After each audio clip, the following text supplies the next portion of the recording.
Hey guys, my name is Maximum9 and welcome back to my channel. First off, I'd like to apologize for not uploading as regularly. I've had a lot of stuff busy in my personal life, but now that more free time has come up, I'm going to be making more videos. Today I'm going to be diving into the 2s playlist and the defense that is associated with 2v2s. Notice, these videos in this series are highly informational and are not based around a lot of humor, so please understand that these are purely made on an information standpoint and they are made for someone to learn from them. Thank you for watching, and let's get back to the video.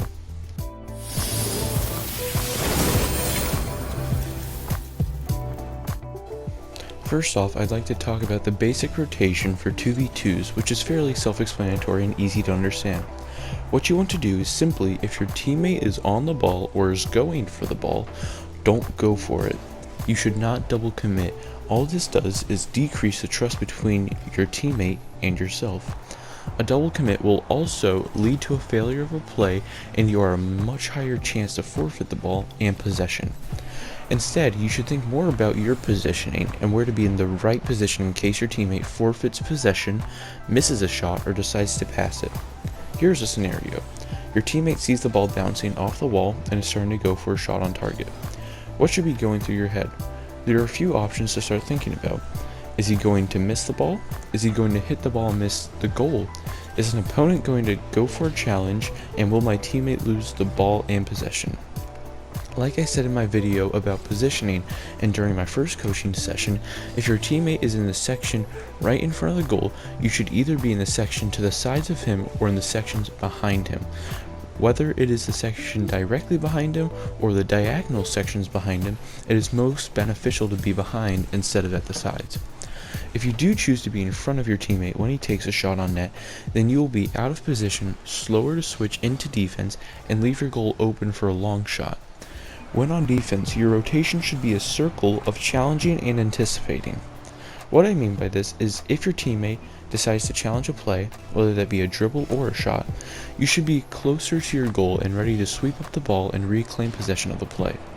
If you haven't watched my last video on overall defense, then watch it for an explanation on goalie positions, but as a quick recap, if you are rotating into the goal, then you should go into the back post position, the number 1 position. If you are rushing back to your own net and your opponent is on either side of the pitch, then it is best to go to the mid goal position, number 2. If you need to challenge a play or ball that is closely approaching your net and your opponent is on either side of the field or in the corner, then you should go to the front goal position, number 3. Having said this, you have to know when to challenge the ball and why. I'd also like to say something else about your positioning when your teammate is going for a ball. What I'm saying is that you shouldn't go all the way back into your own net, because that is very inefficient and ineffective when dealing with your teammate challenging the ball. Instead, maybe try being 1.5 sections behind him, just in case their 50-50 or their challenge leads into them still having possession of the ball.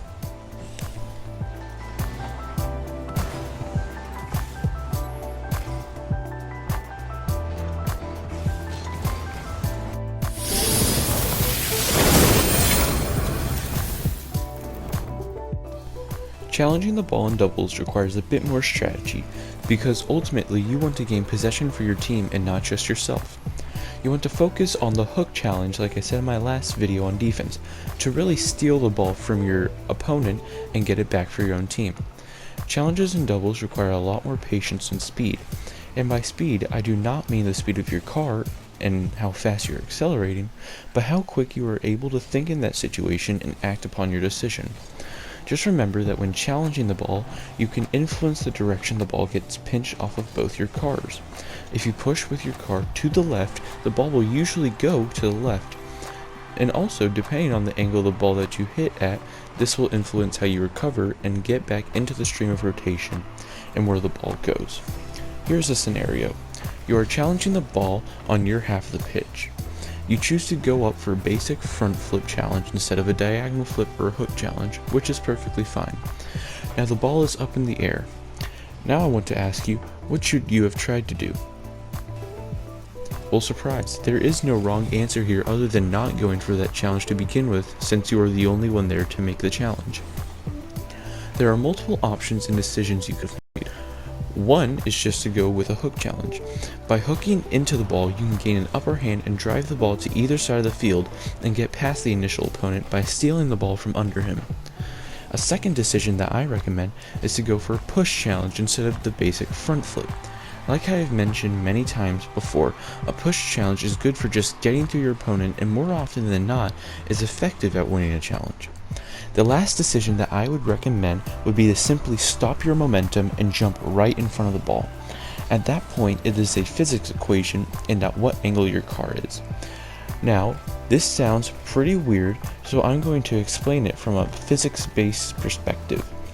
It takes a tremendous amount of energy to make anything move from a dead stop to any amount of momentum. However, once it's in that momentum, it is very easy to maintain that same amount of energy.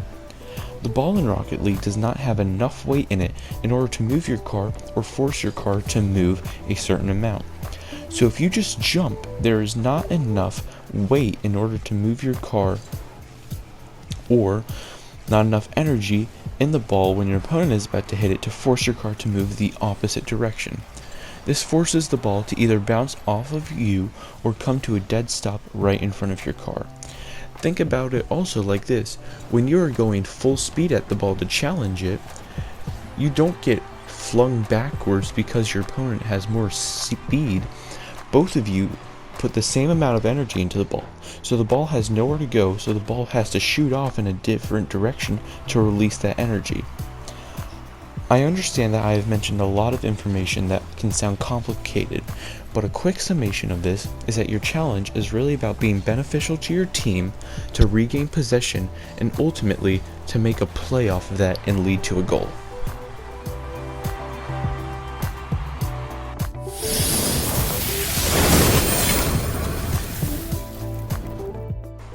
Now next I want to talk about mindset, and bear in mind this is a rather long segment, so try to take it in piece by piece.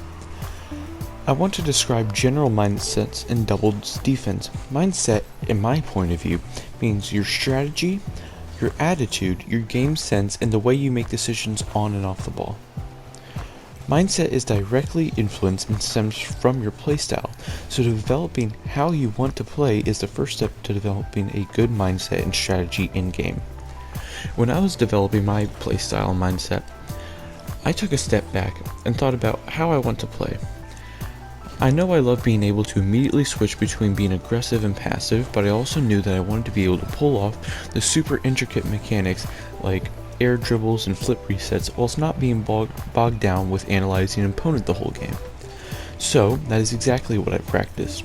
I practiced going up against opponents and reading how they play for the first 2 minutes or so, and eventually, my play style and mindset evolved into being able to predict my opponent's moves because I've seen how my opponents play. I've seen how aggressive or how passive they are, and I am able to determine what they are most likely to do based on how they go for the ball or don't go for the ball. But back onto the topic of mindset, I'll start off with the strategy aspect of it, where you think you should be and how everyone in your match moves. The best way to explain this concept is to think about the match as a whole as a type of board game. Every time your opponent makes a move, you respond in some way, whether that is rotating in or out of the goal, changing your card position on the pitch, or going to pick up a boost pad or two, etc. So in a way, you can treat the overall game as a game of pure strategy, where it may not matter right there in that moment, but in the next 15 seconds it may cause an effect that you did or didn't want. This ties into your attitude throughout the game. If you are constantly negative and thinking that all that is going to happen is that you and your team is going to forfeit a goal, then your strategy will start to become compromised and you will be losing the ball more and more due to a clouded judgment. Instead, throughout your match, think about how it would be cool if I could do this mechanic, or if I could try to do that mechanic or that shot. Influence your mind and thinking into saying this game will help me improve, even if I lose. Not all matches are about winning.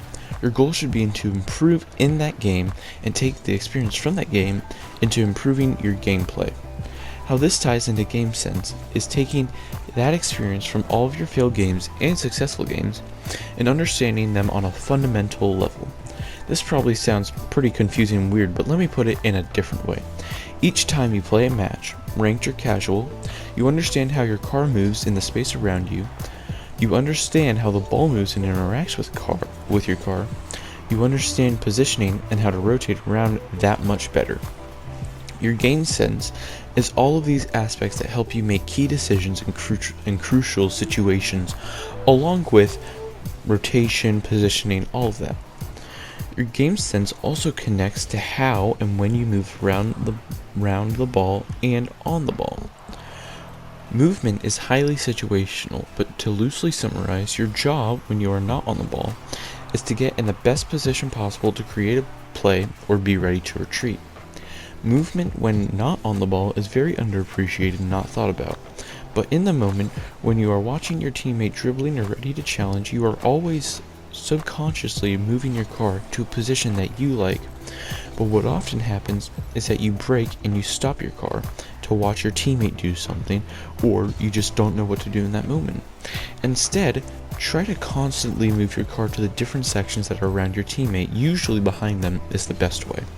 Making sure that he has constant reinforcement in terms of a passing lane and defense if he ever needs to pass back, or if he loses the ball and you need to be on defense, that way he doesn't have to worry.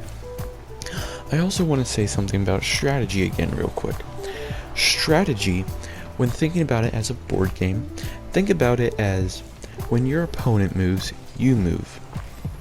Now, you already heard me say this, but let me put it like this. When you play a game of chess, your opponent moves a pawn, and you in response also move a pawn. Your opponent may move a second pawn, but instead you choose to move a knight to gain that upper advantage. That is what Rocket League is on a key level, or on a fundamental level. It's a set of moves that you do to gain the upper hand. So, when choosing your positioning and strategy, think about it like a chessboard. You see your two opponents, one in the net and one challenging your teammate who has the ball right now. In a game of chess, you want to make your movement subtle enough to where the opponent doesn't know your strategy. So, what I'd like to propose is, if one of your opponents is in the goal and one of them is challenging your teammate, be in the diagonal section in front of your teammate. Now, I often say that you shouldn't be in the position in front of your teammate because that can lead to an open goal. However, your opponents don't have full surrounding vision, or they won't choose to look at where you are. Instead, they are only focused on where the ball is in that moment. So, securing a passing lane and making your position spoken, like saying in position or I'm to your left, will allow your teammate to pass the ball, and that immediately throws off your opponents because they're going to say, oh, he just forfeited the ball or he just lost possession. But instead, he's really passing to you, and you are able to take a risk-free shot, or an almost risk-free shot, on net.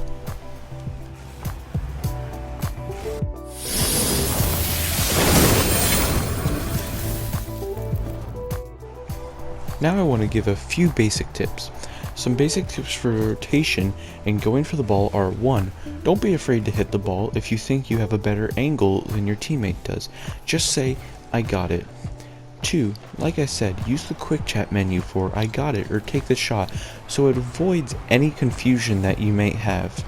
3. Always remember that it is for the benefit of your team, and you can't be getting into the mindset of I need to always score and I always need to hit the ball.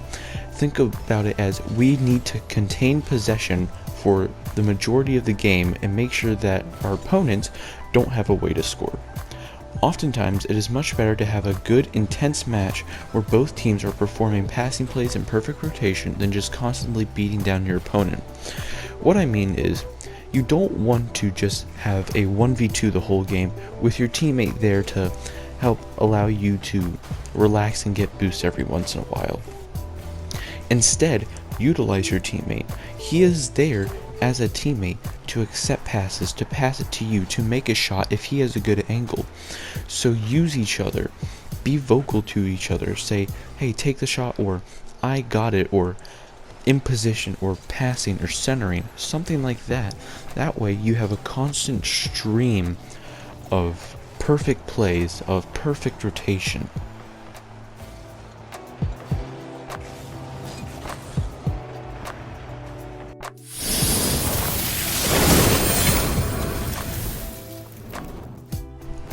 Overall, a lot of defense is based on game sense instead of ample game mechanics. Honestly, the best way to train defense is to play a lot of matches and custom training that is focused on difficult saves. Throughout my Rocket League career, I improved my defense by playing an ample amount of ones or solo queuing for doubles, so I will always recommend the same. Just getting into the game and playing, focusing on defense, shadowing, and always having the mindset of I can improve in this match while making your challenges have a purpose is the best way to improve your defense. Your challenges shouldn't just be a random attack at the ball, but have a purpose behind the attack, such as thinking another 1 or 2 steps ahead once you make contact with the ball. Am I going to go up the wall with it? Am I going to pass it? Am I going to dump it onto the net? Or am I going to dribble? Anything like that. Ultimately, you want to try to develop your own play style, whether that being a super aggressor that will chase the ball and put pressure on every area of the pitch, or a very passive player that thinks tactically and analyzes the opponent to find a way to create an opening through small challenges and shadowing them. If you do choose to shadow, be careful in case your opponent's teammate comes through and attempts a bumper demo play. But thank you all so much for listening, and please hit the subscribe button. You can also check out my Twitch at twitch.tv/MaximumR9RL, all one word. I will also have posted in the description my coaching services. And I just want to say a quick apology for 2 things. 1, I had to remove the booking service of my website because I can't pay for the premium. It just costs too much money. But I do have a Google form that you can fill out, and I also have a Fiverr. I will also have list my socials for when a video comes out or if I'm about to stream. I also want to say a second apology, like I said in the first part of this video. I'm sorry for not getting this video out as soon as possible. Honestly, this one I've spent a lot of time on, and I'm really proud about it. Also, I've just been bogged down with a lot of homework, just work in general. I've had a lot of stuff to do, a lot of projects, and it's been pretty stressful. So thank you for anyone who watches the video, and once again, have a good day.